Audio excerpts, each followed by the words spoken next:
build my gallows and build them high. Makes a long time climbing before I die. I want the chance. Hello everybody, welcome to the match. I'm Matty. I'm Colin. How's things? All right, mate. All right. We'll just dive straight into this. We've got a lot to cover tonight because we've got a busy Longbangers and a busy extra time. Just looking, there's a hanger or something behind my head every time I sit back. I keep fucking banging my head on it. You can't see it with the background, which is quite clever. But if I flinch every now and again, that's what it is because I've forgotten. Are you in the same room you were in when I spoke to you the other night when you had the background on? Aye. Aye, that's weird, eh? That's funny. I was thinking I meant to ask you that on the other night. Aye, exactly the same. This is the one that's modern television and that. Amazing.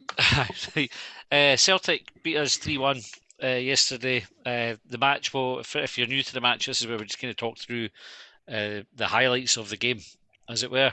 We keep the talking points for the Longbangers, so if you want to kind of hear our thoughts on sort of the wider issues, what happened yesterday, tune into that. And then if you're a subscriber, you'll get extra time. Where tonight we're going to be talking about our, what you call it, like a blueprint for success at Hibs. Mm-hmm. So some serious, some serious and some not so serious suggestions on that.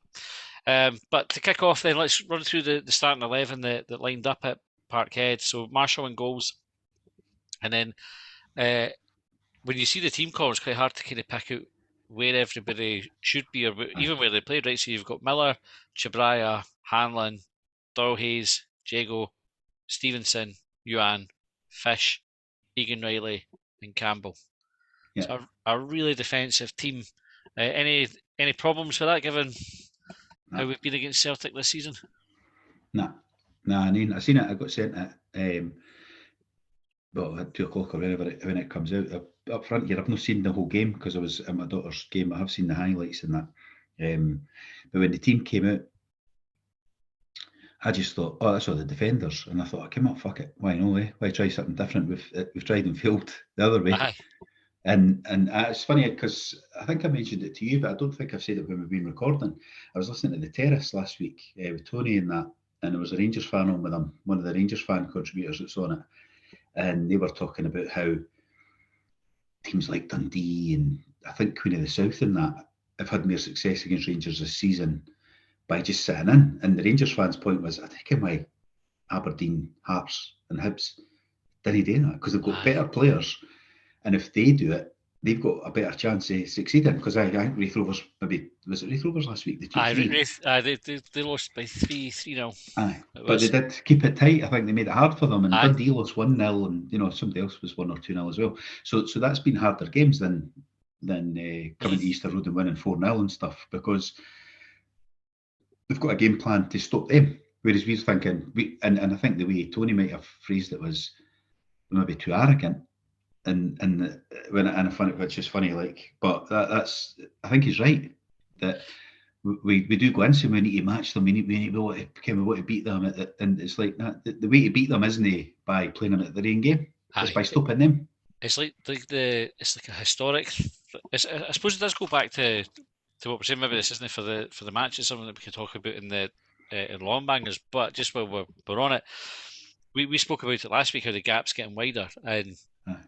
Historically, you would have Hibs teams that could go and compete with Rangers and Celtic, and the fans, rightly or wrongly, still have an expectation that should be something that we're trying to do. And I don't think anybody, and not just us, but if you were to talk about Aberdeen and Hearts as well, you look at the reaction that Jim Goodwin got for the Aberdeen fans when he basically just played for a draw against, was that Rangers or Celtic? He did it against Celtic. Was Rangers, I think. And was it Rangers? Aye. Yeah. I mean, they got scuddered anyway, right? But we have this reaction because it's almost beneath us. It's like you were saying about the arrogance. Maybe it is arrogance, but I think having experienced a 6-goal defeat or 6-1 defeat and then a 4-0 defeat to Celtic this season already, I didn't have any problems with that lineup at all. I mean, maybe a couple of surprises that Cadden dropping out for Miller. Yeah. And then the part that Yuan played in the game will come on in a wee minute, but Nisbet was back there and Kukovic as well. It was interesting that he stuck with Yuan as a sort of sole focal point up front. He had pace though, eh? So I get it. It's the pace over the top and just pace wins you so much in Scottish football, particularly, but any game, any level really. If you're fast, it's got to set you apart. So. So going into the match itself, Hibs did set up defensively, but I thought we looked comfortable. Celtic weren't really troubling us. Egan Riley got a shot away before anything really kind of had happened in the game. That was a nice bit of play, actually. Aye, Campbell back heel, back heel. You know what I mean? He was running with the ball and he took the defender away, and nice bit of play in and shot over the bar. It was decent.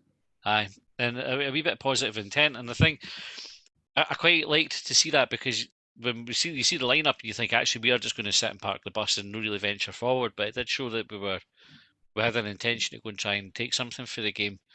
And Marshall has a good save. Again, Celtic weren't really doing too much, but they got in behind, and I think it was Kyogo had got a chest on it almost, and Marshall's got like a sort of point blank save. What do you think? See a save like that?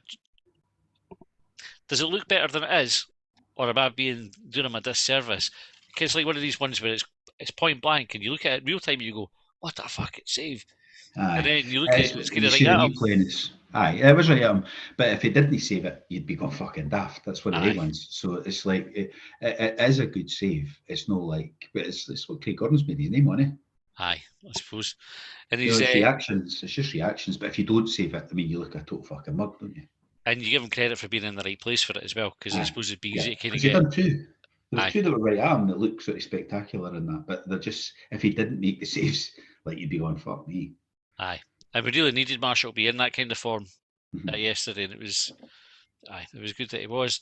And then still early doors, right? Yuan picks up 2 bookings, so let's look at the 2 bookings. First one is going in, sort of challenging. It's one of these ones on the touchline where Carter, what was it? Jamie called him on the chat, Carter Vic's Vapor Up, had played the ball. He just kind of beat Yuan to it, and there was a bit of contact with the feet. Booking? I don't know. It probably is, but I think I was just watching Sports Scene just in the last couple of hours there, and there was McCann and Foster that were on. So here's the contradiction though. Do we just dismiss everything they say, or do we agree with them when they agree with us? Because they thought the defender made the meal at it. Aye. I thought he made a meal at it, but I didn't argue with the yellow card so much. I was like, it's one of those ones that gets given, doesn't it? Like, it wouldn't have been given if it was like Maeda had done it on Lewis Miller. He's not getting booked for that. I don't think. Same at that stage of the game. I don't think a Celtic player's getting booked for it. But maybe that's. Well, you get what I was just saying about the Man United game. I was just watching, and I'm thinking, the boy probably does get a red card, and it is a penalty, I think. But other end, Luke Shaw probably gets a yellow card for it. Mitrovic, if he's Rashford, it's not. And they just pick and choose, don't they, for the situation in the team. So I think, you're probably right. Celtic player probably doesn't get booked. Mm-hmm. And I would agree with Sportsing that they made a meal of it. Like, he stayed down for way longer than he needed to, because it wasn't like a lot of power. The booking came out. Wasn't a lot of power in the challenge. It wasn't like any aggression at all. He was just trying to kind of block the ball. And then the second one, Colin. Well, the second yellow card. So I'm in a funny one here with this. I don't know what the rule is now, right? Because it looks like Carter Vickers is pulling him over. Yeah. Right. But the referee didn't give that foul. He also didn't really give the foul for Yuan kicking the ball, kicking the head, both. And it was like somebody shouted to him, whether the VAR went in his ear or what, I don't know, or the linesman, don't know. To say where I'm stuck is, and I know it wasn't the same height, but we were getting told that rule when the Kilmarnock boy got sent off is that it doesn't matter how high it is. If you kick, it's a straight red, not yellow, but it's a straight red if you kick somebody in the head, because you've not taken control. You've got the option to pull your foot away, and that was what they were saying. What, a month ago? When Vassell got sent off against us. So, and they upheld that red card because they said, well, and it was a lot higher, but that's no. I don't think that no matter how high it is, if you're kicking. They say, well, you shouldn't have kicked because his head's there. Doesn't matter what, if it's 2 feet off the ground, 3 feet, 5 feet, 6 feet, 7 feet off the ground, doesn't matter. You kicked him in the head. So I don't know. Is that what the rule is? But then they've not applied it because they booked them. Aye, it's for me, it's one of the worst red cards or like second because I've watched it back a few times. You try to be objective with these things, right? I don't think it's a foul.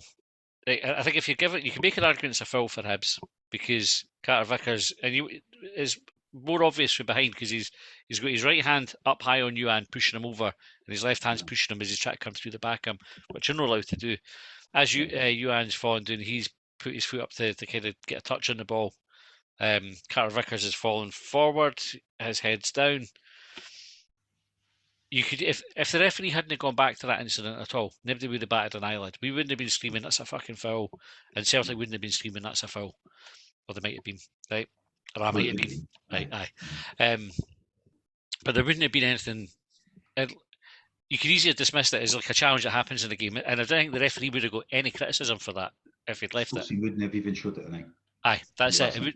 It wouldn't have come in as a topic of conversation. Carter Vickers stayed down again for ages. Fuck's the day. He's a big strapping laddie. That's no. If you get kicked in the head, though, you did get kicked in the head. Aye, what did they go off? Did they have a concussion check or anything like that? Well, that's not the rules of football. We all know that, right? So that's no like that. They actually get to stay on because you're the defender. Oh, well, you better stay on then. Actually, no. It's like your head knock is it 10 minutes. See you later, pump. But we didn't do it, so that's not his fault. Get kicked in the head, you get kicked in the head, whether it's a foul or a booking or a red card. Fuck knows, don't know what the rule is anymore. Aye, and then the referee decides coming over, second booking, Hibs down to 10 men, and I think at that point in the game was fucked. I mean, it's ironic that you would say that was the moment the game was probably lost when you consider what happened next. So Yuan gets sent off, and we kind of dig in then for the next wee bit. You're thinking, how are we going to survive this? And then we get a corner, good play for Lewis Miller. Get the corner, ball comes in. Again, nothing really looks like it's happened until the referee gives it the old signal for the VAR check. And then he goes away and has a wee look at it. And we get a penalty for a pull on Hanlon. Penalty for you? Or I think it's a rule, definitely pull them out. I mean, the boy wasn't even getting any advantage of it. Like, I think he might have done it. But he's pulled his jersey. So penalty. Applied the call. He even stood on his ankle after, just to make sure. Did he?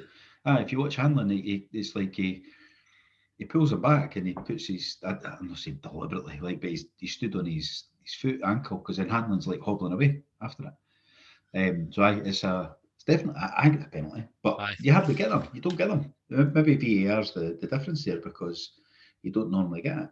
How the referee never saw it in the first place? He's standing on the edge of the box looking in, and he didn't see it. And this is the thing. I was having this conversation with my wife earlier on about it, and she's got VAR, and I says, "It's not VAR. VAR got it right. VAR's got it right. The referee keeps getting stuff wrong. Like it's like you got that wrong. We don't know who done the second booking. He got that wrong.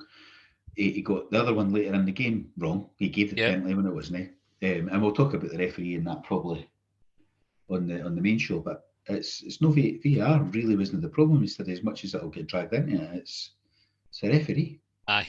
Well, we will probably talk about VAR at some point because that was my question after it. Is you look at it and you say, well, it looks a blatant shirt pull. How's the referee not seen it? Anyway, VAR did its job. We got a penalty. Josh Campbell, very, very calm. Put it away. Aye. It was a good penalty. And then we were like, right, can we hold on to it? Because it's a big ask then, isn't it, to go sort of 65 minutes. In reality, so this is where I came into it in the second half because I was out at my daughter's own match until then, and I'm going, fuck me, when will they get a decision? Right? They've already had the red card, so will they give them another one? That is the madness of Scottish football. Aye, that's where you're like, I see Scottish football, although Man United just got stuff going for them, I think, today as well. But that's the madness of going to these type of grounds. And it's like, go just let the kids go and play each other. Like, go and let them and then let Celtic fear in the end of Man United getting all the calls. Aye. Rather than us having to fucking deal with it all the time. 8 minutes injury time the referee put up at the first half, which you go, fuck it. Aye, I can't judge it. I don't know how long the Yuan one took. I don't know how long, I don't know how much time we wasted. I don't know. Aye. Seems a lot, but I don't know. So Lee Johnson got booked for a second ball getting kicked on the pitch and everything, which Aye. I can't really slaughter teams for it, but seeing circumstances like that, fuck it. I have to say, when I saw the booking and that was what it was for, I was like, good. Doesn't it sound like we exploited the head knock rule? No, we could have done more for that. Like I think that's still one something we can learn from some of the wee teams. Say wee teams, that sounds patronising, right? But some of the teams that come and do that to us. So we go in half time 1-0. Second half, it's sort of just then you're waiting on the inevitable almost. We didn't really offer anything as an attacking threat. Celtic get a penalty. What are your thoughts on the penalty that they got? The penalty is the exact same as the one Porteous got earlier in the season. So if we say the Porteous one's a penalty, fortunately, that one is. Aye. My first reaction at the time was it's a penalty. I thought Hanlon was naive with it. The boys wrapped himself around them and dragged them. He has. But I think what you do as a defender, whether you try to claim the foul, if you're shouting at the ref and make it obvious that I'm trying to get Barn free or whatever, but he got sucked in and he definitely had it when he had his arm, and both the pundits and sports scene called it as well, and they both thought it wasn't a penalty. Like they didn't. To be fair to them, if it was they two, like sports scene didn't when Porteous done it. Aye. But we wanted the Porteous one, so if we want the Porteous one, unfortunately we've got to accept that one. Aye. That must be the even it over the season rule. But you wonder why VAR, how VAR have they seen it? Then, like if they go to check the penalties, is that the clear and obvious thing then? Well, but clear and obvious doesn't come into it if it's a penalty decision. So they check penalties. Like, what does clear and obvious come in for then? So it's like if the referee misses something just in the course of the course of the game, but they check. They check every goal and they check every penalty incident. So they check for like the offside and everything. So a penalty, they should always. This is my understanding. They would always check a penalty to say, "Are we happy that's right?" Yeah. Whether or not clear and obvious is. Was it or no? It's about 50-50 go with the referee's call. Was that not what that decision is? Although I think Sports Scene might have said, and I wasn't listening, but one of your mates said in one of the group chats that they didn't check it, and Sports Scene says they didn't check it. I thought they had to check every goal in VAR. If no, then what the fuck's going on? Well, there's no goal at that point, is it? It's a penalty, but that's what I'm saying. Like, I think they're meant to check all the penalties for it, but maybe somebody can correct us on that. Marshall almost saves it as well. He just kind of sneaked under him, and it's one of these ones. I saw a few folks are sort of saying he should have saved it, but I think it's obviously it's harsh for a keeper. He's going the right way. If you get that close to the way, it's like he did go the right way. I bet you. I've said no, guaranteed. If he had actually managed to, because it was just like a fraction of a second too late in getting down, and it sneaked under him. I bet they would have said he was off his line. That's it. We would have had a wee look at it definitely. I can't say. Again, and then they got their other two goals, Celtic, which were kind of the boy O scored. Again, folk were talking about maybe like a foul on Campbell in the build up to it, but I think Campbell just needs to be a bit stronger there. It's one of these ones. Boy was on fresh though, wasn't he? He was off the bench. Campbell's probably ran his legs off, and he's got him. Put in a shift, isn't he? Aye. So unfortunate. Pretty poor, really. He's totally in the middle of the box. Nobody else should about. Nobody's helping Campbell out. There's no, you know what I mean? And I know they've all probably got their own man, and they've all dragged them out to leave that exposed. But it's like it just looks bare, the defence at that point. And where is everybody? I think it's good attacking play for Celtic. The delivery is good. The boys made a good run on it and everything. And like you say, I'm assuming other runners have taken other defenders away. So you would give Celtic credit for that one. Their third goal, again, suggestion a handball in the build up. I think McGregor handles it.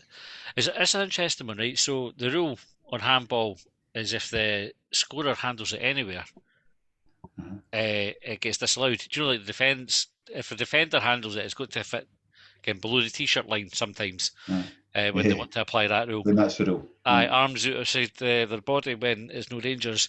Whatever it is that they do, the defenders go to that. The attacker could be like have their arms inside, no making their body bigger, hit someone in the t-shirt line, and they go, "That's second hand. It should be disallowed." But if it's a player before the attacker, they didn't look at that, right? Which seems mental because you go, "Why would you ignore a handball there?"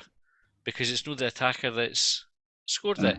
And I'm not sure the rule's meant to be applied like that, but that seems to be how it's applied, because it's happened that Rangers benefited from it against Aberdeen, but the boy before the scorer clearly handled it, and they scored it. And if you get an advantage at it, I guess, would be the other part of it. So if you've got a defender in between it, then you would say, well, they got the advantage of it. It's not knocked it in the path of the goal scorer. Aye.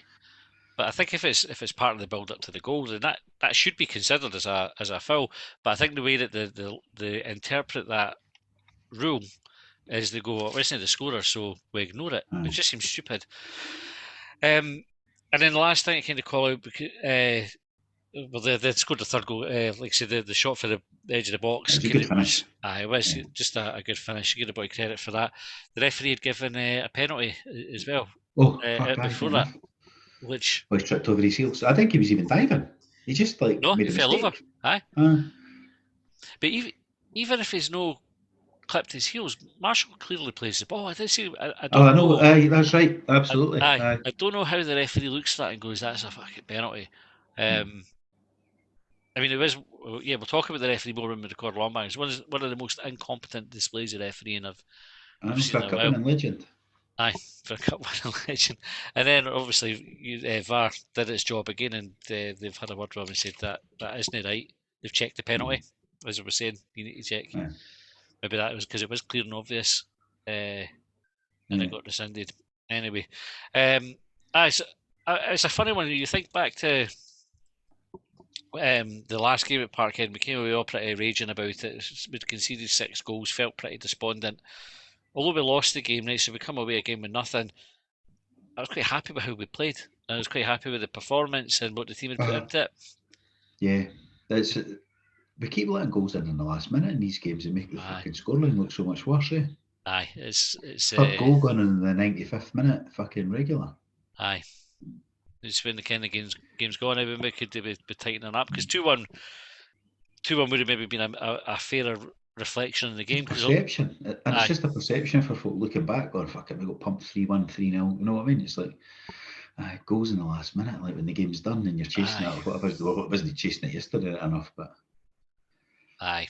so I think it's unlikely to derail our season in the same way that the 6-1 did earlier in the season. So and we come away for that still just 5 points behind third, which is again something we'll probably talk about as we go into the next one. Anyway, just before we wrap up, just apologies to anybody who was on Twitter Spaces last night. We had an issue with folk trying to join to talk. Thanks to Vince. I did catch up with it. I just fast forwarded till I seen somebody else joined the call. I was like, this is good. He's not going to talk the whole time, is he? That's genuinely I was like, I feel like I'm Terry Wogan hosting fucking Comic Relief or whatever it was, or Children in Need.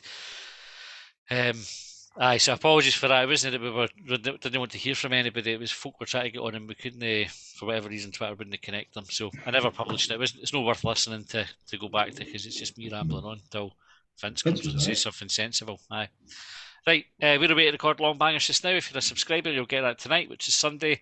If you're not, you'll get it on Monday night, so watch out for that. And we'll have extra time for subscribers tonight as well. Thanks for your time, Colin. Thanks. Well,